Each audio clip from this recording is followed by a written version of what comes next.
Tungkol po sa pagsuko ang ating pag-uusapan sa umaga po na to. And for my proposition, ito po ang ating proposition. God refines our faith by teaching us to surrender ourselves completely to His rule and His grace. At ang mga talataan na ating po pag-aaralan ay binasa na po ng ating predikador kanina bago po tayo magsimula. James chapter 4, verses 7 hanggang 10. Pero bago po tayo magpatuloy, sandali po tayong humingi ng gabay sa ating pong Panginoon. Let's pray. Aming Ama, sa umaga po na to ay bubuksan po uli namin ang inyong mga salita. Hindi po para makinig lamang, kundi para ito po ay pag-aralan. Alamin ang aming isipan, maramdaman ang aming puso yung mga bagay na nais niyo pong ituro sa amin sa umaga po na to. Dalangin po namin na sa pagkatapos po ng aming pag-aaral sa aklat po ni Santiago, ay mas ma-appreciate pa po namin yung ginawang sakripisyo ng aming Panginoong Hesus. At makita po namin na bilang mga mananampalataya ay dapat magpatuloy po kami sa pananampalataya at sa isang buhay na isinusuko po sa inyo araw-araw. Dalangin po namin, aming Ama, nagabayan niyo po kami, pangunahan niyo po kami, kayo po ang magsalita at nakikinig po ang inyo pong iglesia. Maraming salamat po. Ito po ang aming dalangin sa pangalan po ng aming Panginoong Hesus. Amen. Mga kapatid, James chapter 4, nagsimula po si Santiago sa isa pong katanungan. Kung papansinin niyo po, ang tanong po dyan ni James sa mga Kristiyano, sa mga mananampalataya ay ganito. Sabi po niya, what causes quarrels and what causes fights among you? Sabi niya, ano ba ang nagiging dahilan ng inyong mga pagtatalo? Ano ba ang naging dahilan ng inyong conflict bilang mga mananampalataya? At ang sabi po dyan ni Santiago, it is not this that your passions are at war within you. Mga kapatid, kung papansinin niyo po, paglipat po natin sa chapter 4 ng Book of James, ay nagbigay po ng isang picture si James na bilang mga mananampalataya daw po, tayong lahat ay meron daw pong gera, meron daw po tayong labanan na kinakaharap. Sabi niya, anumang conflict ang pinagdadaanan ninyo, anumang pagtatalo ang pinagdadaanan ninyo, anumang problema yan, iyan ay dahil sa tayong lahat ay dumadaan sa isang labanan. Meron daw po tayong gera na kinakaharap. Sino po dito ngayon merong gera na kinakaharap? Parang tapos na po ata yung gera sa Middle East, no? Kasi hindi pa rin po bumababa ang presyo ng gasolina. Pero at least ay nagkaroon na po ng ceasefire, nagkaroon na po ng katapusan.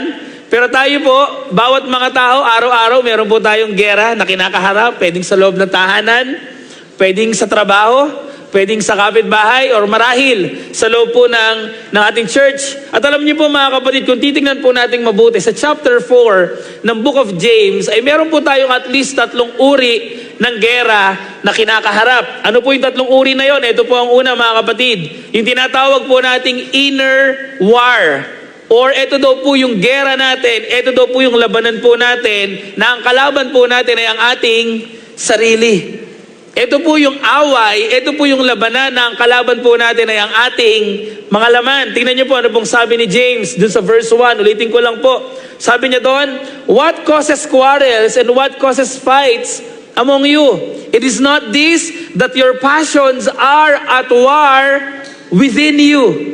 So mga kapatid, kung papansinin niyo po, dito po makikita natin na kung meron po tayong unang-unang kinakaharap na labanan, ay iyon po yung gera natin sa ating sarili. Sino po dito madalas kaaway niyo po yung sarili niyo? Madalas po? Sino po dito madalas kausap niyo po yung sarili niyo? Pag kinakausap niyo po yung sarili niyo, wag niyo lang pong lalakasan. Okay? Kasi pag nilakasan niyo po, baka medyo iba po yung maisip ng ibang mga tao. Pero mga kapatid, alam niyo po, ang totoo, madalas ang kalaban po natin ang ating sarili. Bakit? Kasi paggising pa lang po natin sa umaga, ang kausap na po natin kagad ang ating sarili. Ang kino-convince po natin lagi ay ang ating sarili. Yes mga kapatid, totoo po na tayo yung mga mananampalataya na. At ang sabi po ng salita ng Diyos, bilang mga Kristiyano, yung Espiritu daw po na nasa atin ay redeemed. Ibig sabihin po, yung espiritu na nasa atin, iyon po yung espiritu na pinagkakaloob po ng ating Panginoon. Yun nga lang po, kahit tayo po ay may espiritu na nagmumula sa ating Panginoon, yung laman ay nananatili pa din. Kaya ito po yung sinasabi ni Paul, ito po yung mababasa natin sa Biblia, na bakit daw ang espiritu at ang laman ay laging naglalaban. Why? Because the spirit is redeemed. Yes, ito ay nirestore na ng ating Panginoon, pero hanggang ngayon ang ating pong laman ay mahina pa rin. Kaya araw-araw kalaban po natin ang ating laman. Yan po yung sinasabi ni James dyan. Sabi niya, your passions are at war within you.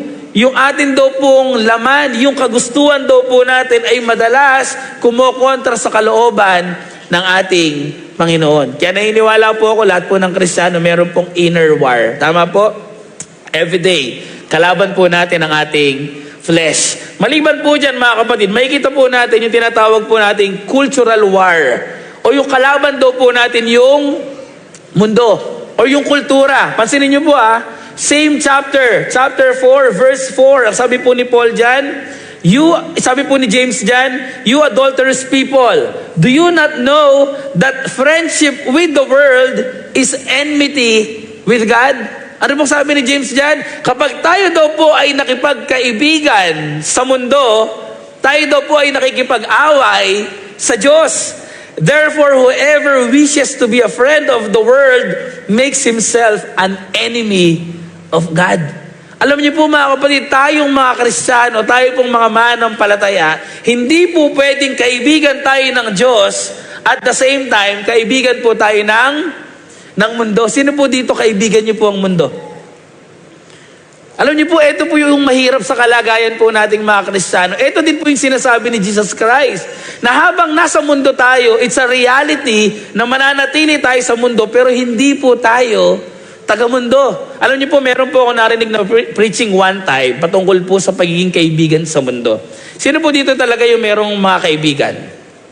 May kaibigan po kayo. Yung katabi niyo po ba kaibigan niyo po yan? Ayan. Mga kapatid, ganito po hindi po sinasabi ng Biblia, hindi po sinasabi ni James dito, na wag po tayong makipag-relate sa mundo. That's impossible. Bakit? Kasi nasa mundo po tayo. Hindi po pwedeng ang laging kausap lang natin mga kapwa po natin mananampalataya. I'm pretty sure na may mga kaibigan po kayong hindi Kristiyano. Ano pong gagawin natin sa kanila? Hindi na lang natin papansinin? Hindi po pwede yun. So ano po bang kailangan natin gawin dito? Mga kapatid, kailangan po natin ayusin yung degree ng pag-value po natin. Ang sinasabi po ni James dito, ganito, may mga tao na ituturing mo talagang kaibigan, pero may mga tao na ituturing mo lang na acquaintance. Ano po yung pinagkaiba ng kaibigan sa acquaintance? Ang kaibigan po kasi, meron na po yung emotional attachment. Meron na po yung pagmamahal. Ang acquaintance po, sila po yung mga tao na nakakasalamuhan ninyo. Let's say, kung kayo po ay nagtatrabaho, meron kayong workmate na kasama nyo sa trabaho na hindi nyo naman kaaway, pero okay lang naman na magkasama kayo. Tama po? Hindi kayo sobrang close, pero nandyan lang naman sila sa paligid. Tama po? Hindi kayo nagtatalo. Ganun po yung sinasabi ng Bible dito. Ang sabi po ni James dito, huwag kayong makipagkaibigan sa mundo to the point na pareho nyo na yung gusto nila.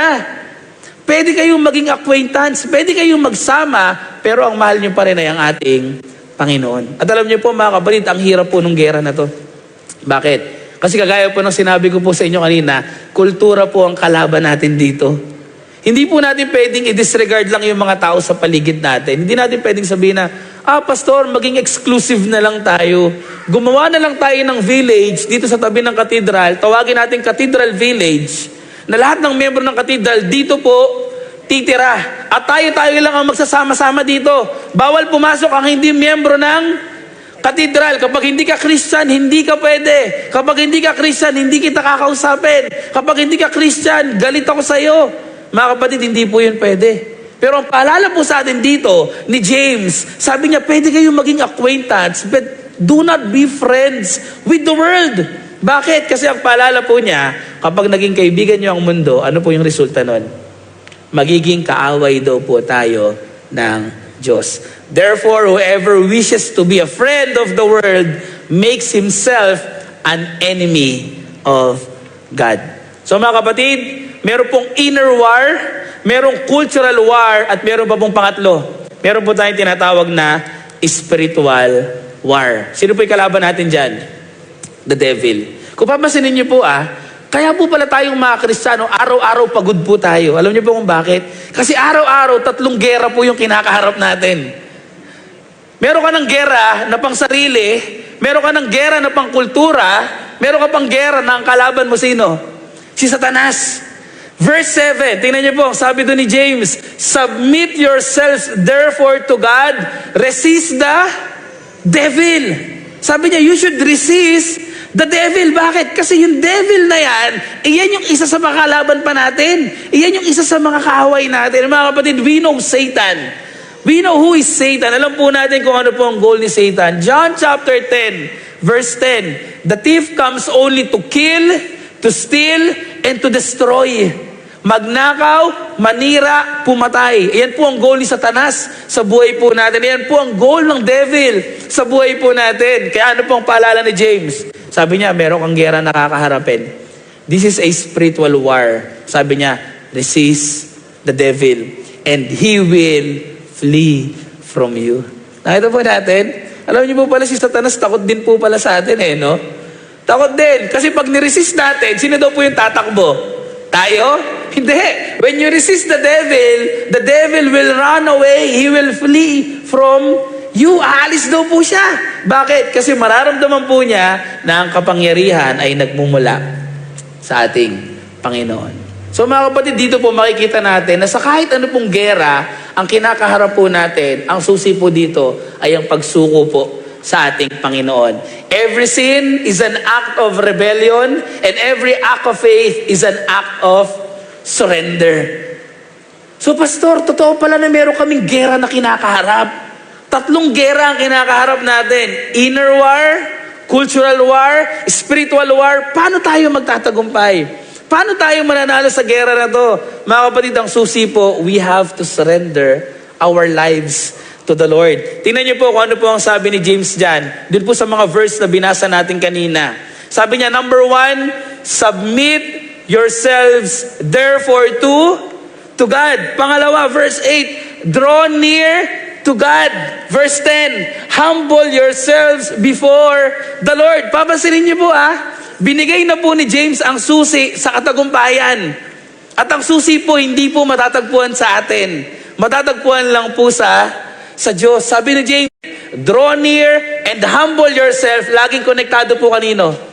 Sa Diyos. Bakit? Kasi po imposible po na mapagtagumpayan po natin yung labanan na to kung wala po ang Diyos.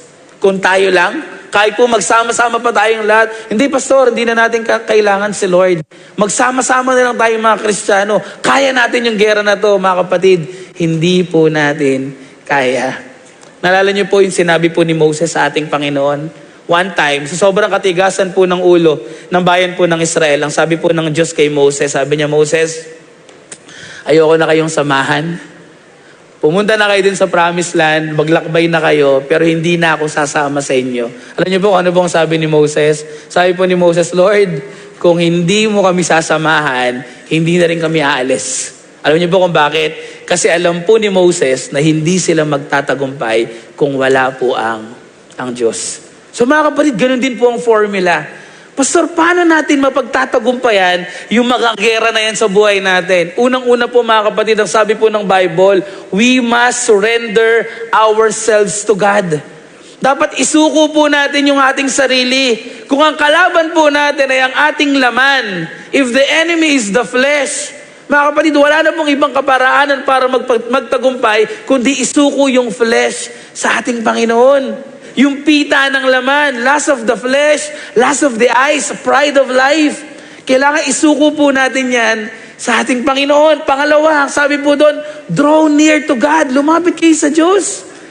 Paano po tayo magtatagumpay sa mga labanan natin kung malayo po tayo sa ating Panginoon? Kaya sabi po dyan ni James, draw near to God. At pangatlo po, sabi niya, humble yourselves before the Lord. Magpakumbaba kayo, umasa kayo sa kapangyarihan na ipagkakaloob ng ating Panginoon. At alam niyo po ang katagumpayan, ang victory, binigay na po sa atin ng ating Panginoon. Why? Because when Jesus Christ died on the cross 2,000 years ago, tinapos na po niya ang labanan. Kaya sa umaga po na to mga kapatid, ito na lang po ang tanong sa atin. In what areas of life does God call us to surrender as He refines our faith? Sa anong aspeto po ba ng buhay natin pinapasuko ni Lord ang ating pananampalataya? Tatlong bagay po, tatlong area po ng buhay natin ang titingnan po natin ngayon. Number 1, refined faith surrenders its heart to God. Ano pong punto natin dyan? Mga kapatid, ang isang pananampalataya po na nire-refine ng ating Panginoon, ito po yung pananampalataya na isinusuko yung puso sa ating Panginoon. Mga kapatid, lagi niyo po tatandaan that every war begins with competing desires. Nabasin niyo po ba yon? Lahat po ng uri ng gera sa mundo, lagi po yan nagsisimula sa kagustuhan nila. Tanungin ko po kayo, bakit po nag-away ang Amerika at yung Iran? Bakit po nagkaroon ng gera ng mga nakakaraan? Di ba? Kasi gusto ng Amerika, eto. Gusto ng bansa na to, eto. Nakita po natin, kapag meron pong magkaiba ng kagustuhan, laging magkakaroon po ng gera. Magkakaroon ng away. Sa family, ba't po nag-aaway ang mag-asawa? Ba't nag-aaway si daddy, saka si mami? Ba't nag-aaway si mister, saka si misis? Kasi merong hindi pinagkakasunduan. Gusto ni daddy sa McDo.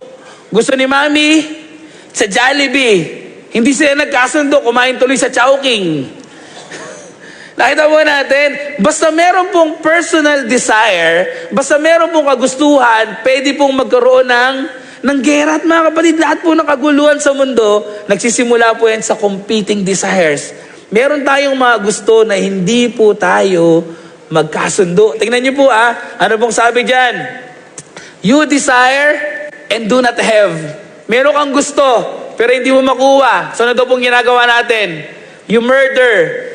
You covet and cannot obtain. Meron kang ninanais, pero hindi mo makuha. So you fight and quarrel. You do not have because you do not ask. You ask and do not receive because you ask wrongly to spend it. Tingnan niyo po saan daw po? On your passions. Ibig sabihin po, lahat po ng gera na kinakaharap natin, it's because of our desire. Dahil ito po ay ating kagustuhan. Nakakita na po kayo ng dalawang batang nag-aaway dahil sa laruan? Diba? Kapag nakakita po kayo ng batang nag-aaway dahil sa laruan, madalas ano pong ginagawa natin? Yung totoo. Kukunin nyo po yung laruan. Tama po? Bakit? Kasi akala po natin, ang problema yung laruan. Kaya tayong mga matatanda, ang ginagawa natin ganito. Para hindi na kayo mag-aaway, akin na yung laruan na yan. Tama po? Alam niyo po mga kapatid, pwede naman siyang mabilis na solusyon. Pero kung titignan po natin mabuti, hindi po laruan yung problema. Alam niyo po kung ano yung problema ng dalawang bata na yon? Yung puso po nila. Bakit? Kasi parehas po silang selfish. Gusto nung isang bata, sa kanya yung robot. Gusto nung isang bata, sa kanya yung isang robot. Ang totoo, hindi po yung laruan ng problema. Ang problema po natin, yung ating mga puso. Kaya madalas tayo pong mga Kristiyano, umaharap po tayo sa labanan kasi madalas ang nasusunod pa rin po yung kagustuhan po natin. Kasi madalas ang nasusunod pa rin po yung ating puso. Tingnan niyo po, himay-himayin po natin Ang sabi po dyan ni James ganito, sabi niya, you desire, lahat daw po tayo merong ninanais.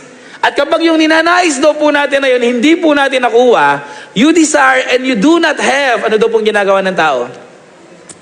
You murder. Pumapatay. Tama po?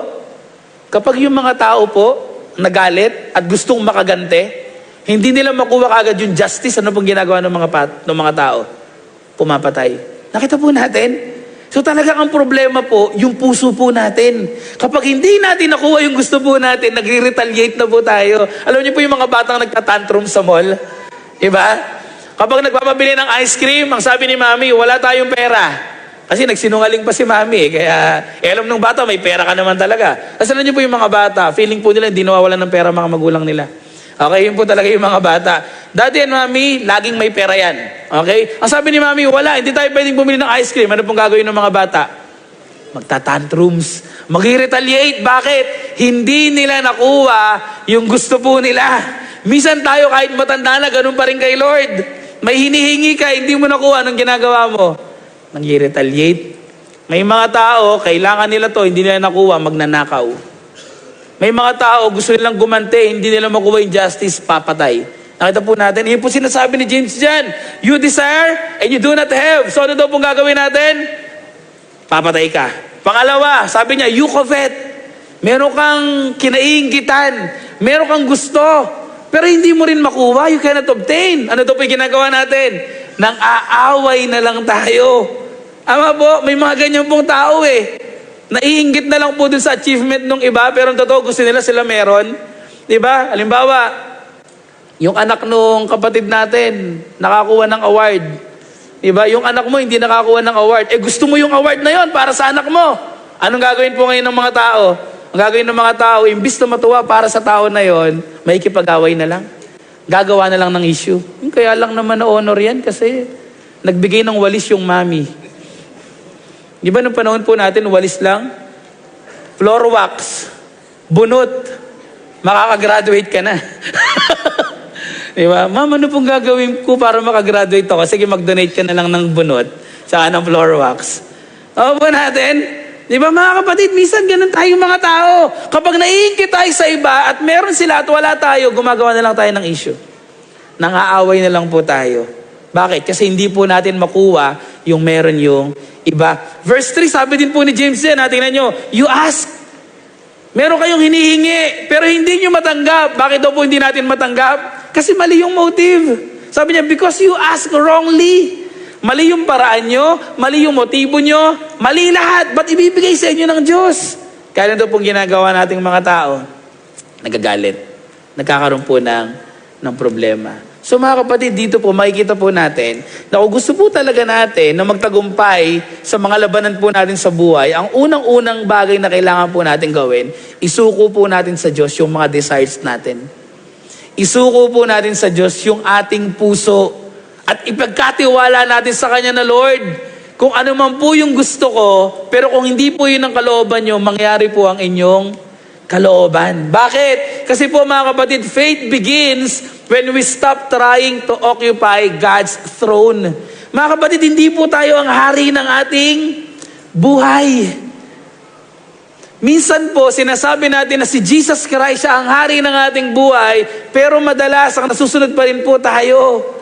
At kapag ang nasusunod pa rin po ay tayo, hindi po yun pananampalataya.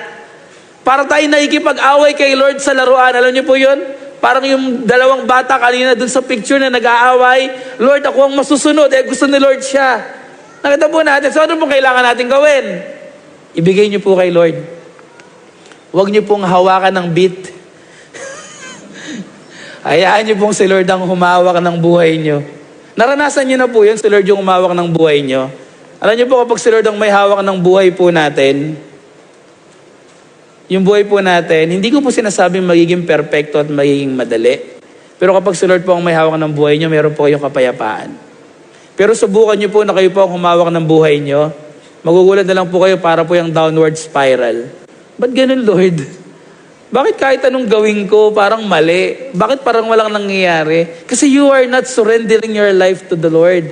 You're not giving your passions, your desires to the Lord. Ang nasusunod pa rin ay ang iyong kalooban. Kaya bitawan nyo na po ang beat. Okay? Hayaan nyo pong si Lord ang umawak ng ating buhay. Kasi once na ginawa po natin yon, ibinibigay po natin sa ating Panginoon ang trono. So mga kapatid, unang bagay na gusto pong makita natin dito, dapat isuko po natin ang ating puso sa ating Panginoon. Pangalawang bagay na dapat isurrender po natin kay Lord, hindi lang po ang ating mga puso, pati po ang ating future, pati po ang ating hinaharap. Sino po dito yung madalas nag-aalala na po kayo para sa bukas? Sino po dito yung laging futuristic? Yung habang naikinig po kayo ngayon, ang iniisip nyo na yung ulam nyo mamayang tanghali. Napaka-futuristic nyo. Inisip nyo, habang nag-sermon si Pastor, inisip na ninyo, ano kaya niluto ng kababaihan ngayon? Meron po bang luto ang kababaihan? Oh, meron po Dapat may komisyon ako dito, Ninang mga kapatid, kapag linggo po at nahihirapan po kayo magluto o nalilate po kayo, ang dahilan nyo po, Pastor, kasi nagluluto pa ako, you don't have to cook anymore. Okay? Ang mga kababaihan po natin, after po ng ating gawain, meron pong lutong ulam dito. Okay? Nakatulong na kayo, nabusog pa kayo. 10% sa akin. Ibang promotion na yon. Di ba? Di ba mga kapatid, totoo? Minsan po tayong mga tao, nag-aalala na tayo kahit para bukas. Ano po sabi ng Bible? Hayaan yung isipin ng bukas yung bukas. Sapat na ang mga problema natin for today. Kaya bilang mga Kristiyano po, tayong mga mananampalataya, dapat sinusurrender po natin yung bukas, yung future sa ating Panginoon. Tingnan niyo po verse 13. Medyo nag-iba po ng picture si James dito. By the way, si James po talaga, patalon-talon po yung discussion niya dyan kasi napaka-practical. Dito po, nagbigay po siya ng example sa mga mayayaman. Sino pong mga mayayaman dito? Taas ang kamay. Ayaw niyo mautangan Okay? So nagbigay po siya ng example sa mga mayayaman tsaka sa mga merchants. Tingnan niyo po ano sabi ni James dyan. Sabi niya, "Come now, you who say today or tomorrow we will go into such and such a town and spend a year there and trade and make a profit." Tingnan niyo po mga negosyante po ito Sabi ni James, may mga tao na ang sabi nila bukas, pupunta kami sa ganito, magbabakasyon kami, maghahanap buhay kami, and kikita kami. Yet you do not know what tomorrow will bring. What is your life? Ano po ba ang buhay natin? For you are a mist that appears for a little time and then vanishes. Talon po tayo sa chapter 5, verse 1. Come now, you rich. Ito po mga mayayaman. Para daw po sa mga mayayaman, weep and howl for the miseries that are coming upon you. Your riches have rotted and your garments are moth-eaten. Nabubulok na yung kayamanan nyo. Your gold and silver have corroded and their corrosion will be evidence against you and will eat your flesh like fire. You have laid up treasure in the last days. Tingnan niyo po Ang sabi po ni James dyan, ang marami sa inyo, nag-aalala na para sa bukas. Nag-aalala na kayo sa mangyayari bukas, sa kakainin nyo, sa pambabayad nyo. Tingnan nyo po ano pong sabi ni James dyan. Yet you do not know what tomorrow will bring you. Ano pong punto ni James dyan? Mga kapatid, lagi nyo pong tatandaan to, na ang bukas po hindi po natin hawak. Ang may hawak po ay ang ating Panginoon. Imagine niyo po, ganito na lang. Let's say, prinoblema nyo po yung pambayad nyo sa kuryente next month. Dapat lang naman po talagang isipin natin yon. Okay? Pero let's say, na-stress kayo because of that. Di ba?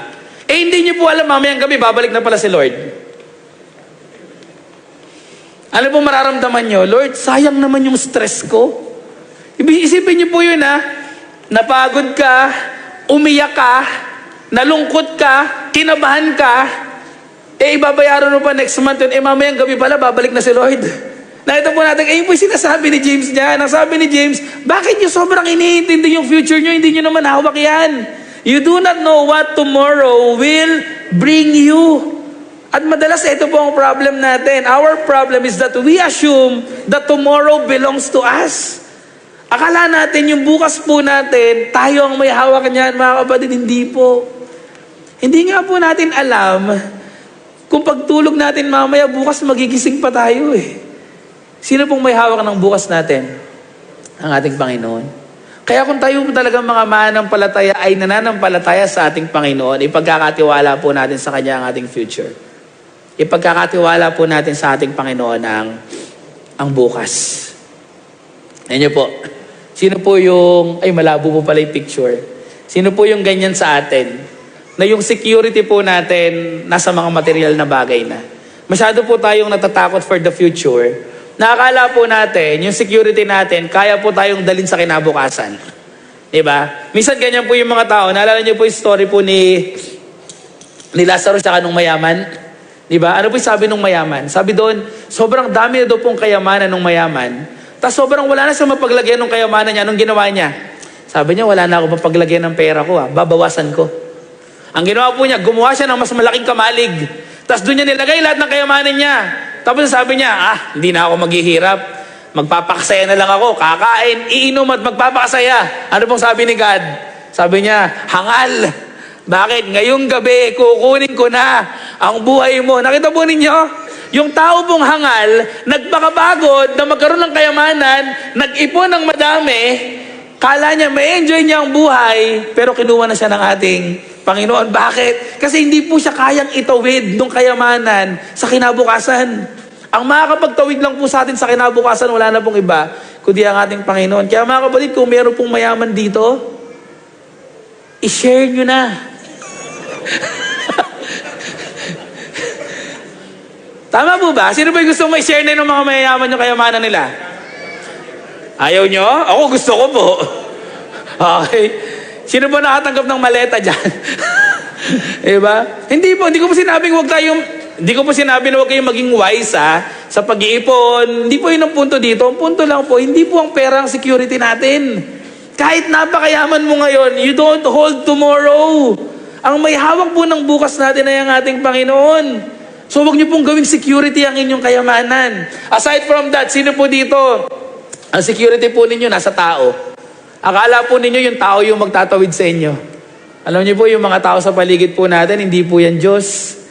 Hindi po yan perfecto. Baka akala natin, okay lang ako, basta ako, may mga kaibigan ako ngayon. Mga kapatid, ang buhay po natin, napakabilis lang. Kapag ang security po natin, ibinigay po natin sa ibang mga tao, paano pag wala na sila? Kahit pa po sa family natin, sabihin natin, Pastor, okay na ako. Masaya ang family ko. Secured na kami sa family ko. Paano pag kinuha na sila ni Lord? Nasaan po ang ating security? Hindi po tayo may tatawid. Minsan naman po, eto po, mga kapatid, this is very relevant. Minsan po, nasa leaders. Nasa government. Diba? Baka po ang security natin, nasa government na natin. Alam niyo po, dalawa lang ang tendency natin dyan. Kapag ang security po natin, nilagay po natin sa mga leaders po natin, malamang ilan po sa atin ngayon magmamigrate na. Bakit? Kasi ayaw na natin sa Pilipinas. Ang sabihin natin, wala nang mangyayari sa atin. Wala nang pag-asa ang Pilipinas. Bakit? Kasi nakatingin po tayo sa mga leaders. Sila po ang security natin. Pero mga kapatid, hindi po ang mga leaders natin ang security natin. Ang ating Panginoon pa din. Kahit sino pong umupo doon, nakaupo pa rin po sa trono ang ating Panginoon sa langit. Amen po ba? Kaya mga kapatid, ang security po natin, hindi po sa mga leaders natin.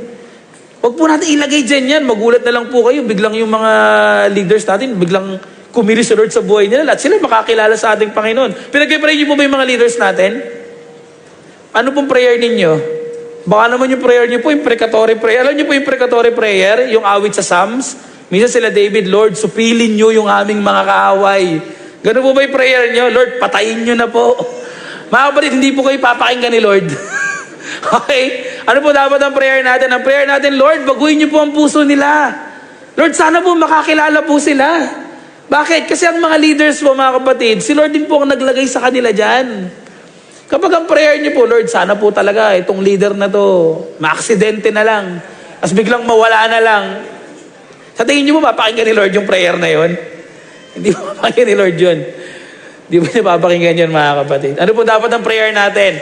Ang prayer natin, Lord, kayo po ang aming security. Kayo po ang may hawak ng aming future. Kaya tingnan niyo po sabi ni James, instead you ought to say, if the Lord wills, we will live and do this or that. Alam niyo po yung lagi natin ginagamit na term na kung kalooban ni Lord, kung will ni Lord, di ba? O magkikita-kita tayo bukas kung kalooban ni Lord. Doon pala ganun po tayo, no? Kapag nagpapaalam na tayo sa bawat isa, see you on Sunday, Huwag po kayo kagad mag-promise. Kung kalooban ni Lord, paano kung bumalik na si Lord mamaya? Di na tayo nagkita-kita sa Sunday. Po sinasabi ni James Sabi niya, dapat ganito ang prinsipyo natin. Bago tayo magsalita, bago nyo hawakan ng future, bago nyo hawakan ng bukas, ang sabihin nyo, Lord, kung kalooban nyo po, kung kalooban nyo, mangyayari po ito. At ganun po tayo. Ang isang tunay na mananampalataya po, yung bukas, ipinagkakatiwala po sa ating Panginoon. If the Lord wills. Kung kalooban po ng ating Panginoon. Yun po ang mangyayari. Mga kapatid, the Bible calls us to place our plans, our careers, our families, ministries, and finances under the Lordship of Jesus Christ. Hindi po pwedeng hawakan natin yung mga bagay na yan. Dapat lang po, ang mga bagay na yan ay sinusuko po natin sa ating Panginoon. So mga kapatid, hindi lang po ang puso ang sinusuko kay Lord, pati po ang bukas, pati po ang future. Pangatlong bagay na makikita po natin dyan, refined faith surrenders its life to God. Ang buhay po natin, yung kabuuan ng buhay po natin ay sinusuko po natin sa ating Panginoon. Alam niyo po, while reading the book of James, ito po isang bagay na makikita po natin dyan. It is easy to trust God when things are going well. Tama po? Madali pong magtiwala kay Lord kapag maganda yung trabaho mo, kapag wala naman kayong problema. It's easy to trust the Lord. Pero alam niyo po, ang surrender becomes most difficult when life hurts. Kapag nandun na po tayo sa problema, dun po talaga sinusubok ni Lord yung ating pananampalataya. Kapag mayroong pagsubok, pag may karamdaman ka, pag may karamdaman yung asawa mo, pag may karamdaman yung anak mo, dyan po sinusubok ni Lord ang ating pananampalataya. At yan po talaga yung mga panahon na dapat napapakita natin kay Lord na tayo po ay nananampalataya at sumusuko po sa Kanya. Kapag ganyan po yung ating pinagdadaanan. 3 bagay po, tingnan niyo po ano po yung mga dapat isurrender natin. Una po, dapat po matuto tayong mag-surrender kay Lord habang tayo po ay naghihintay. We must surrender our life while waiting. Surrendered in waiting. Tingnan niyo po yung paalala ni James, verse 7. Sabi niya, be patient. Lagi niyo po tatandaan to. Dapat daw po matuto tayong maghintay. Be patient, therefore, brothers, until the coming of the Lord. See how the farmer waits for the precious fruit of the earth, being patient about it until it receives the early and the late rains. You also be patient. Inulit po niya. Establish your hearts, for the coming of the Lord is at hand. Mga kapatid, kailan po tayo dapat nagtitiwala kay Lord? Sa mga panahon na meron po tayong hinihintay. Sino po dito may hinihintay kay Lord? Yung talagang may matagal na kayong pinagpe-pray. Pinagpe-pray nyo yung anak nyo na, Lord, sana yung anak ko po makagraduate na. O pinagpe-pray nyo po yung pananampalataya ng family member. Lord, sana po yung asawa ko, yung anak ko, yung kapatid ko, makakilala na po sa inyo. Alam niyo po mga kapatid, sa mga panahon po na naghihintay tayo, yun po yung best time na sinusukat talaga ni Lord yung ating pagsuko sa Kanya. Kung talagang sinusurrender ba natin to sa ating Panginoon. Kasi kapag hindi po natin sinuko to sa ating Panginoon, alam niyo po ano mangyayari sa atin? Susuko po tayo sa pananalangin. Susuko po tayo sa buhay. Kaya sabi po dyan ni James, sabi niya, be patient, maghintay kayo. Isuko niyo sa Panginoon ang paghihintay. At habang naghihintay kayo, you should surrender in prayer, sa pananalangin. Dapat yung buhay ninyo ay nakasuko sa pananalangin. Tingnan niyo verse 13. Is anyone among you suffering? Meron ba sa inyong nahihirapan? Let him pray. Habang naghihintay daw po tayo, dapat nananalangin tayo. Is anyone cheerful? Let him sing praise. Is anyone among you sick? Meron bang may karamdaman sa inyo? Let him call for the elders of the church and let them pray over him, anointing him with oil in the name of the Lord. And the prayer of faith, tingnan niyo po yung panalangin daw po ng pananampalataya will save the one who is sick, and the Lord will raise him up, and if he has committed sins, he will be forgiven. So mga kapatid, habang naghihintay po tayo sa ating Panginoon, inaasahan po niya na pati po ang pananalangin natin ay sinusuko po natin sa Kanya. Ibig sabihin po pala mga kapatid, ang prayer po ay ebidensya ng isang buhay na isinuko sa ating Panginoon. Ang isang tao po pala na mapanalanginin, ang isang tao po na laging lumalapit sa ating Panginoon, ay isang tao na nakasuko ang buhay sa ating Panginoon. Sino po dito madalas mag-pray? O baliktarin po natin. Sino po dito madalang mag-pray? Lalo hindi po kayo magtataas ng kamay, tama po. Pero mga kapatid, evaluate yourself. Pastor, kapag hindi na pala ako nananalangin, ibig sabihin ng buhay ko, hindi ko na sinusuko kay Lord. Opo. Bakit? Kasi kapag hindi ka na nananalangin, parang sinasabi mo sa Diyos na, Lord, di na kita kailangan. Kapag hindi na po tayo nananalangin, sinasabi natin na, Lord, kaya ko na to. Hindi ko na kailangan ng kapangyarihan mo. Kaya ko na to. Hindi ko na kailangan ng provision mo. Kaya ko nang bayaran yung mga kailangan namin bayaran. So ang isang tao po, ang isang Kristiyano po na hindi nananalangin, hindi po isinuko ang buhay sa ating Panginoon. Pero pansinin niyo po, ang mga mananampalataya po na 100% fully surrendered sa ating Panginoon, kahit ano pong mangyari, nananalangin po yan. Kahit nasaan. Ama po, nakakita na po kayo ng ganong Kristiyano Nakasabay nyo lang sa jeep, may na-aksidente, on the spot, nag-pray. Lord, sana po maligtas po yung na-aksidente. Simple prayer. Pero nakita niyo po yung pag-surrender sa ating Panginoon? Lord, sana po yung mga kababayan po namin na tinamaan po ng lindol, iligtas niyo po sila. Lord, sana po yung mga taga-ibang bansa na tinamaan ng lindol, iligtas niyo po sila. Bakit po tayo nananalangin? Kasi alam po natin na we cannot help. But God is powerful enough at kaya niyang gawin yung imposible. Kaya kapag nanalangin po tayo, ibig sabihin, sinusuko po natin ang ating buhay sa ating Panginoon. Let Him pray. At kung nahihirapan naman po kayo, mga kapatid, sabi po dyan, lumapit kayo sa mga elders sa church natin. Let them pray for you. Kaya ang ganda po pala ng ginagawa natin pag congregational prayer, no? Pinapalapit po namin kay Sarah. Bakit? Kasi minsan, baka po nahihirapan na kayo mag-pray. And we want you to feel na as a church, kasama niyo po kami sa panalangin. So hayaan niyo po na ipanalangin po namin kayo. Napapansin ko po kapag congregational prayer natin, konti lang yung pumupunta sa harap. Minsan iniisip ko po, Lord, wala na bang kailangan yung mga kapatid namin? Wala ba silang dapat ipagpasalamat? Pero wag naman po lahat kayo pumunta sa harap. Baka hindi po namin kayanin. Ilan lang po. Pero mga kapatid, baka nahihiya po kayo pag congregational prayer. Baka inuudyo ka na kayo ng Holy Spirit, pumunta sa harap. Sige, pagpasalamat mo kay Lord. Sige, panalangin mo. Kaso nahihiya ka, hindi ka na tumayo. Mga kapatid, alam niyo po, ang sarap po sa pakiramdam na napapanalangin po kayo. Amen po ba? Sino po yung madalas pumunta sa harap? Sobrang, alam niyo po, libre naman po yun, wala naman bayad eh. Hindi naman po namin kayo sisingilin eh. Sulitin niyo po. Ano po ba? Ang sarap po nun, yung napapanalangin po tayo. You let us pray for you. Ipanalangin po namin kayo para maramdaman po natin yung pag-ibig ng church. At pangatlo po mga kapatid, saan pa po tayo dapat sumurrender sa ating Panginoon? Surrendered in mission. Alam niyo po, ang gulo po talaga ng pagkakasulat ni James yan eh. Wala pong ganong context eh. Pagkatapos po siya i-discuss yung prayer, biglang nagbanggit siya ng isang ending. Dito po niya tinapos yung kanyang letter.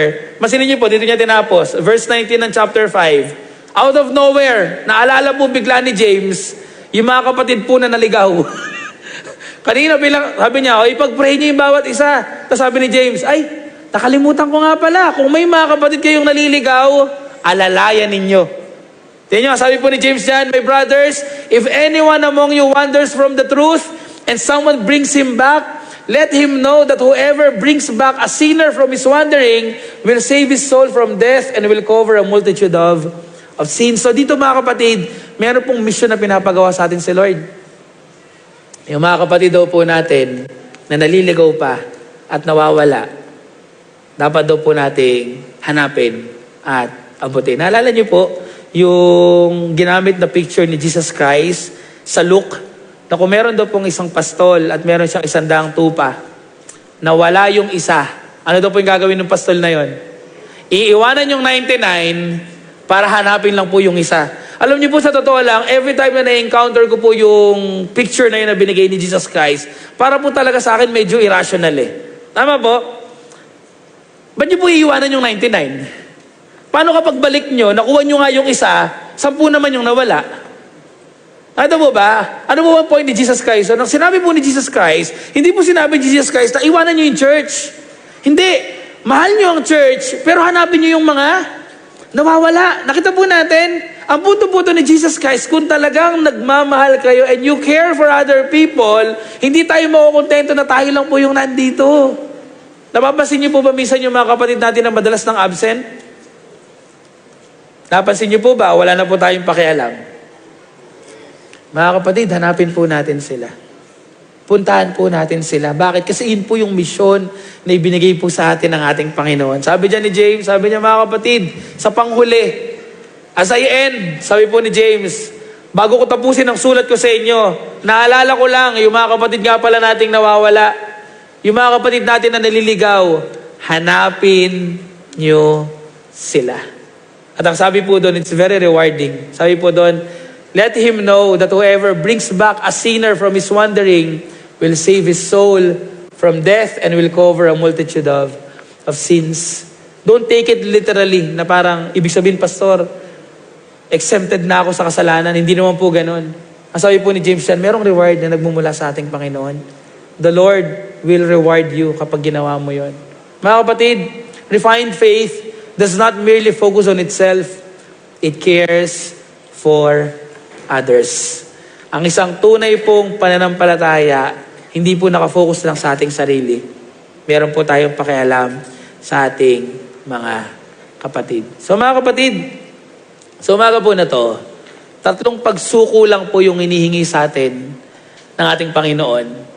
Ang isang pananampalataya daw po ay nare-refine ng ating Panginoon ay isang pananampalataya na isinusuko yung kanyang puso sa ating Panginoon, isinusuko yung kanyang bukas, yung future niya sa ating Panginoon, at sinusuko ang kanyang buhay sa ating Panginoon.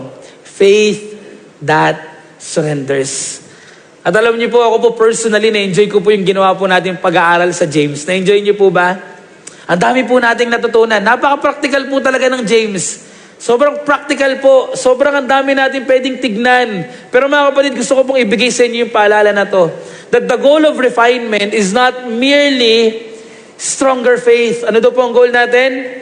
The goal is surrendered faith. Isang buhay na ibinigay po sa ating Panginoon. Kaya ang tanong po sa atin ngayon, mga kapatid, as I end, what is God refining in me right now? Palagay po ninyo, ano po ang nire-refine sa inyo ng ating Panginoon?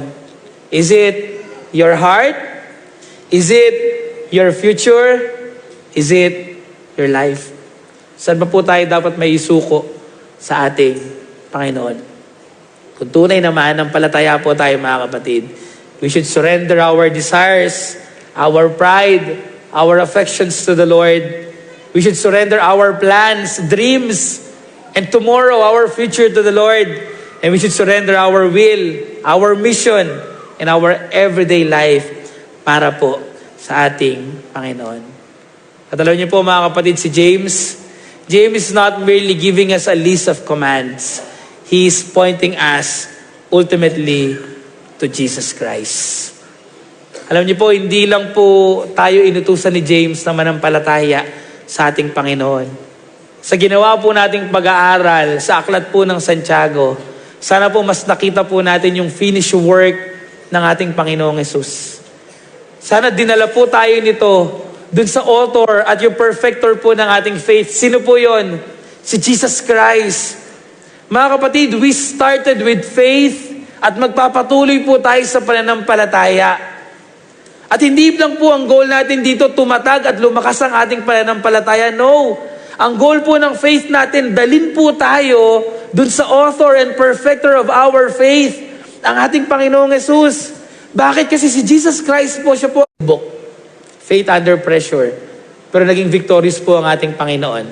Si Jesus Christ, meron po siyang pananampalataya na hindi po nagbigay ng anumang dahilan. Hindi nag-excuse. Talagang sumunod po siya sa ating Panginoon. Si Jesus Christ, meron siyang faith na nakita sa kanyang action. Nag-respond. Meron siyang faith na hindi po bias, walang favoritism. Perfect po yung love ng ating Panginoon. Si Jesus Christ, yung faith po niya kumikilos. Hindi lang sa salita, pero nakita po sa kanyang buhay. Si Jesus Christ, yung faith po niya nagsasalita ng buhay at hindi po ng kamatayan. At ang ating Panginoong Hesus, meron po siyang faith na isinuko sa ating Panginoon. Sana po, mga kapatid, pagkatapos po nating inaral yung aklat ng James, hindi po natin tignan yung ating sarili lang na, Lord, kaya ko to. Tatatag yung faith ko. Hindi. Sana po ang sinasabi natin ngayon, Lord, kaya mo to. Yung faith na meron ka, sana ganoon din yung faith na magkaroon ako. At paano po natin makukuha yon? Sabi po ni James, lumapit po tayo sa ating Panginoon. Lumapit po tayo sa ating Panginoon. Tayo po yung manalangin. Aming Ama, maraming salamat po sa pananampalataya na pinagkaloob niyo po sa amin. Salamat po na kahit hindi po kami deserving, ay inibig niyo pa din po kami. Even though, Lord, at times, or maybe most of the times, ay nag-rebelde kami sa harapan nyo, but still, you sent Jesus Christ para po simulan yung pananampalataya namin at para tapusin po yun. Maraming salamat po sa aming Panginoon. At dalangin po namin, aming Ama, kagaya po nung napag-aralan po namin ngayong araw na to. Help us, Father, to really surrender our lives to you. Help us, Lord, to surrender our hearts, our future, our goals, our plans sa inyo. At hindi po namin ito panghawakan. Ang maging security po namin ay ang finished work ng aming Panginoong Hesus. Yun po ang aming assurance. Yun po yung aming confidence. Kaya madalangin po namin na sa araw-araw, tulungan niyo po kaming sumuko sa inyo. Isuko po ang aming buhay. Isang pananampalataya na isinusuko po sa inyo. Maraming salamat po aming Ama. Ito po ang aming dalangin sa pangalan po ng aming Panginoong Hesus. Amen. Again, good morning po sa ating lahat.